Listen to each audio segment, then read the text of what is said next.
from the GoMileHigh.com studios. It's time for another edition of Football Guys TV. I'm your host, Cecil Lammey. Let's take a look at the latest news and notes from around the National Football League. There is a reason why I call Brandon Lloyd Money Lloyd. And right now, he's getting overshadowed by Rob Gronkowski in the minds of fantasy owners, and they're just wrong. He's going off the board in the 5th round as the 24th wide receiver. That's just crazy talk. The last time Brandon Lloyd played a full season under Josh McDaniels with the Denver Broncos, it led to 153 targets, 77 receptions, near 1,500 yards, and 11 touchdowns. He was the #1 fantasy wide receiver that year. Now, he may not finish #1 overall this season, but Brandon Lloyd presents a hell of a value you can get in the 5th round, and he's certainly going to outperform his ADP. The Cedric Benson era is over in Cincinnati as the Bengals have moved on. They picked up the law firm of Ben Jarvis Green Ellis in free agency, and he expects to be their lead back this season to play sort of that Benson role. However, in a recent interview, backup running back Bernard Scott said maybe it would be closer to a 50-50 split. Listen, Bernard Scott is an electric playmaker, a guy with the long speed that can take it to the house on any play.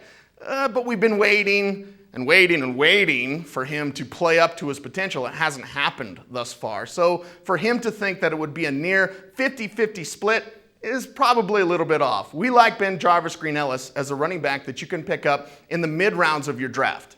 Randall Cobb is electric. Randall Cobb is dynamic. Randall Cobb is a playmaker that is impressing in OTAs. No surprise, he was a training camp star last year as a rookie and looking for a bigger role in 2012. Now, you look at the snap counts last year, both James Jones and Donald Driver had about 550 snaps each, whereas Randall Cobb was only on the field for about 310 snaps on the season. That's going to change, and perhaps even double this season as Randall Cobb building a good rapport with Aaron Rodgers in OTAs, which is very important because we know that Randall Cobb's first touchdown reception as a pro was off an incorrect route.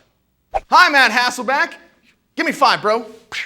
You're not going to be the Titans starting quarterback for very much longer. However, Titans head coach Mike Munchak has said that the tough early season schedule, which includes games against the Patriots, Lions, Chargers, and Texans, will help determine who is their starting quarterback at the beginning of the season. Of course, Hasselbeck competing with second-year quarterback Jake Locker, and we say, why not? Give the thumbs up to good old Jake Locker because it's his job eventually. Throw him in the fire and see what this kid's got. Let me tell you about one of my favorite young receivers, Denarius Moore with the Oakland Raiders. This kid showed flashes of brilliance as a rookie last year, and good friend of the show, Matt Williamson from ESPN.com, made the comparison to Packers wide receiver Greg Jennings, and I think it's a fair and accurate comparison. In fact, we could see Denarius Moore break out in his sophomore season. Denarius Moore, in fantasy terms, is coming off the board in the late 7th round as the 32nd wide receiver. That's a mistake. Denarius Moore, with his ability to stretch the field with that long speed, with the ability to run short and underneath routes crisply to become a favorite target of Carson Palmer, we think he could perform like a high upside wide receiver too. Snag him late in your drafts and reap the rewards. It's time for our Twitter question of the week. Make sure you follow us on Twitter at FootballGuysTV. This one comes in from at Ocho Cinco. Why don't I have a job? Oh, wait, no? Oh, at DK Mole. Thanks, DK Mole, for asking your question. It says, hey, what do you think about the Broncos' run defense this year? Well, I got to tell you, the Broncos' run defense certainly helped by Ty Warren accepting his pay cut for the Denver Broncos. We know in the 2012 NFL Draft, they added Derek Wolfe to be the guy that is a part-time pass rusher. But to stuff the run, something that the Broncos have struggled with in recent years, they need a guy like Warren to stay healthy. Last year in training camp, I saw Warren toss around J.D. Walton like a rag doll. Maybe that says more about Walton, but my point is this.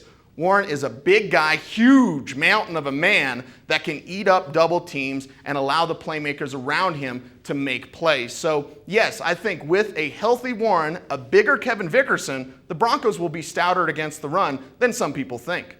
From the GoMileHigh.com studios, that's a wrap for this week's edition of Football Guys TV. Hey, I want to remind you to check out and sign up for our free daily newsletter every single morning, right to your inbox. The latest news and notes with commentary and opinion from around the National Football League. Our free daily newsletter is available at footballguys.com. For my man, Rob Wagner, man in the box, get back in that box. I'm Cecil Lammey saying thanks for watching, stay tuned, and stay frosty.